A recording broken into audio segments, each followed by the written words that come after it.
지금 확진자가 앞으로 아마 2천만 명 정도는 저는 나올 것으로 사료가 되는데, 저는 5월 정도가 되면 야외 마스크에 대해서는 해제를 고려할 시점이 될 수 있고, 지금은 격리 기간을 꼭 지켜야 되다 보니 격리 기간 중에 환자 상태가 나빠져도 반드시 일주일이 지난 뒤 외래를 볼 수 있습니다. 그 과정에서 많은 분들이 폐렴으로 후유증을 갖고 입원을 하는 그런 상태가 되고 있습니다. 필요할 때 바로 진단하고 치료받을 수 있는 대면 진료가 필요하겠습니다. 저도 모르게 코로나 환자를 여러 번 대면 진료를 했었고, 병동에서도 코로나 환자를 보고 있습니다. 대면 진료를 하는 것이 감염의 위험을 높인다고 생각하지 않습니다. 현재 치료제가 가장 중요한 관건입니다. 유행이 끝난 뒤에 치료제가 들어오는 것은 무의미합니다. 네, 안녕하십니까. 이대목동 호흡기내과 천은미입니다. 현재 국내의 코로나 상황은 2월, 3월 동안 오미크론에 의한 대유행을 거쳐서 이제 감소세로 들어간 상황이라고 생각합니다. 유행이 정점에 도달할 때까지 거의 2달 이상이 소요되었고요. 또 정점에 도달한 상황에서도 다른 나라와 다르게 1달 이상 유행이 지속이 되었고, 정점에서 내려오는 시간도 앞으로 1달 이상은 걸쳐서 서서히 감소될 것으로 생각합니다.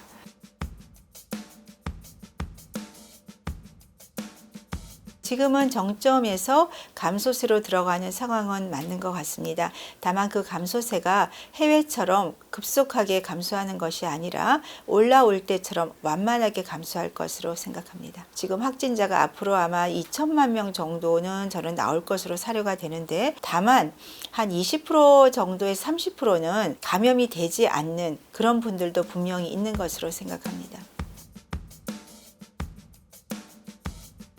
더 이상의 백신 접종률보다는 이미 3차 접종을 하신 경우도 대부분이 지금 확진자로 감염되고 계시기 때문에 그런 분들을 위해서는 치료제가 훨씬 중요하다고 생각합니다.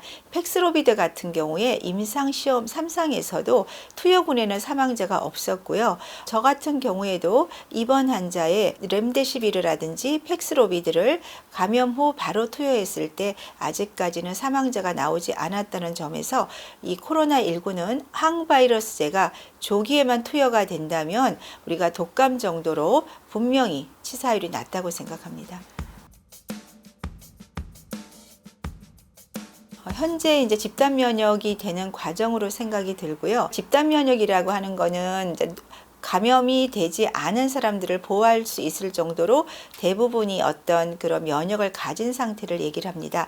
다만 코로나19는 변이가 많기 때문에 새로운 변이가 나올 때는 일부에서는 재감염 사례가 나타날 수 있지만, 만 2년 동안에 이런 많은 사람들이 감염돼서 중증 사망자가 되는 상황은 아마 저는 피할 수 있을 거라고 생각합니다.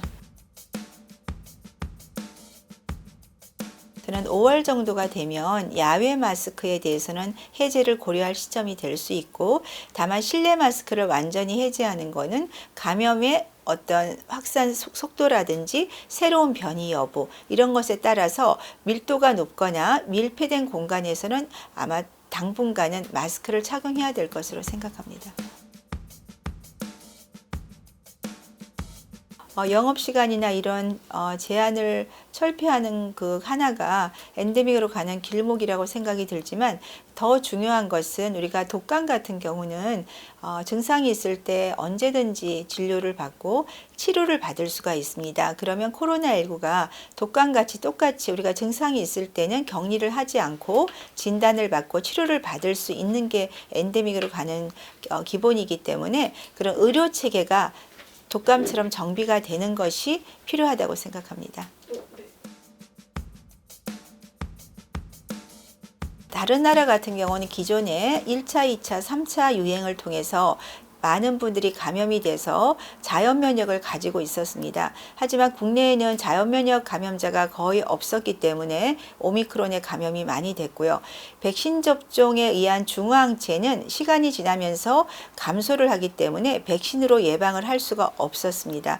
또한 수도권에서 발생을 했기 때문에 전 세계적으로 밀도가 매우 높았고, 이런 과정에서 확진자들이 주변에 감염을 많이 시킬 수 있었던 것이 두 번째 요인이 되고, 또한 해외에서는 오미크론이 유행 후에 다시 스텔스 오미크론이 유행을 했는데, 국내에는 오미크론과 스텔스 오미크론이 거의 동시에 도입이 되면서 유행 기간이 더 길어졌기 때문에 확진자가 더 많이 나온 것으로 사료됩니다. 우리가 K방역이라고 하는 것은 메르스 때 경험이 있었기 때문에 다른 나라가 이 코로나의 특징을 모르는 상황에서 역학조사나 마스크, 격리가 어려웠지만 국내에는 메르스 때의 기초로 초기에 방역을 잘했기 때문에 K방역이었습니다. 하지만 현재 이 오미크론은 그런 방역과 상관없이 기존의 자연 면역자가 적었고 수도권, 오미크론과 스텔스 오미크론의 유행, 이런 것이 복합적으로 왔기 때문에 K방역이 적용되지는 않는다고 생각합니다. 국내의 자연 감염자가 거의 인구의 지금 한 30% 이상 감염이 되고 있고, 또 백신 접종률이 세계 최고를 기록하고 있고, 또 치료제도 원활히 앞으로 공급이 될 상황에 또 국내 의료 체계가 상당히 좋기 때문에 아마 해외에서는 그렇게 생각을 하는 것 같고, 실제적으로 오미크론에 감염이 돼서 많은 면역을 가지게 되면 그것이 가장 기본적인 엔데믹으로 가는 기초라고 생각합니다. 우리가 코로나19가 엔데믹이 되기 위해서는 독감처럼 증상이 있을 때 누구나 진단을 받고 바로 치료제를 복용해야 됩니다. 코로나19도 지금은 일주일 격리 후에 진료가 가능하지만 앞으로는 본인이 증상이 있거나 확진자와 접촉한 경우에 바로 병원에서 신속항원 검사 진단을 받고 그 결과에 따라서 약물 처방을 받을 수 있게 하는 것이 엔데믹으로 가는 가장 중요한 방법이 되겠고요. 빠른 시일 내에 정부가 모든 병원에 환자들이 진료를 받을 수 있게 해주시기 부탁드립니다. 지금은 격리 기간을 꼭 지켜야 되다 보니 격리 기간 중에 환자 상태가 나빠져도 반드시 일주일이 지난 뒤 외래를 볼 수 있습니다. 그 과정에서 많은 분들이 폐렴으로 후유증을 갖고 입원을 하는 그런 상태가 되고 있습니다.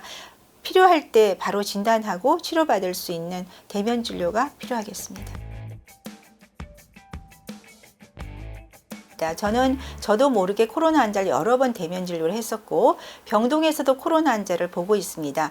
대면 진료를 하는 것이 감염의 위험을 높인다고 생각하지 않습니다.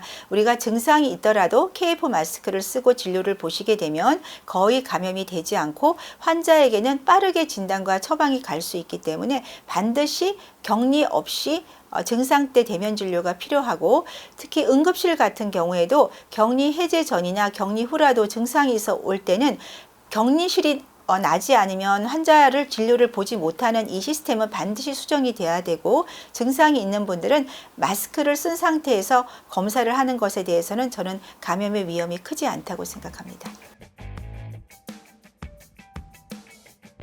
현재 치료제가 가장 중요한 관건입니다. 현재 오미크론이 대유행 중인데 치료제는 일부밖에 들어오지 않습니다. 유행이 끝난 뒤에 치료제가 들어오는 것은 무의미합니다. 현 상황에서 정부가 최대한의 외교적 노력으로 우리가 도입한 물량뿐 아니라 스와프를 통해서라도 많은 물량을 가지고 와서 국민들에게, 필요한 국민에게 모두 치료제를 공급하는 것이 중증자와 사망자를 줄이고 국민들이 안심하고 일상생활로 복귀할 수 있는 방법이라고 생각합니다. 보통 바이러스는 그 바이러스 감염 후에는 대부분 증상이 없어집니다. 다만 일부 우리가 바이러스에 감염이 되면 몸 안에 바이러스가 아직 남아 있다든지 바이러스와 싸우는 면역 과정 중에 발생한 염증 반응이 다른 몸의 장기에서 역할을 하거나 이런 여러 가지 요인에 의해서 우리가 그 롱코비드라고 그러죠. 장기 후유증을 앓는 것으로 되어 있고, 일부에서는 자가 면역 질환이 생기는 경우도 있습니다. 한 3개월 이상 호흡곤란이라든지 피곤함, 흉통, 기침, 이러한 장기 후유증이 생길 수 있고, 또 연구에서는 우리가 후각상실이라든지 기억 인지 장애가 대뇌피질의 소실에 의해서 기인한다는 연구도 있습니다. 이러한 장기 후유증에 대해서 정부에서 앞으로 어떤 치료 방침이라든지 정책 마련이 필요하다고 생각합니다. 우리가 바이러스에 감염될 때 본인의 면역 상태가 나쁠 때 좀 더 심하게 앓습니다. 이 코로나19 바이러스 때 알려진 그 좋은 또 예방법으로는 비타민 D의 수준입니다. 비타민 D가 높은 분들은 코로나의 중증도가 매우 낮은 것으로 되어 있기 때문에 평상시에 야외 활동을 많이 해주시고 실내 활동을 하는 경우는 비타민 D를 좀 보충하는 것도 방법이고요. 그리고 만일에 코로나에 감염됐을 때는 가능한 한 휴식을 취하는 것이 몸의 회복에 도움이 될 수가 있고요. 우리가 바이러스는 수분이 부족할 때 좀 더 활동력이 강하게 됩니다. 바이러스 감염 시에 충분한 수분과 휴식이 꼭 필요할 것 같습니다.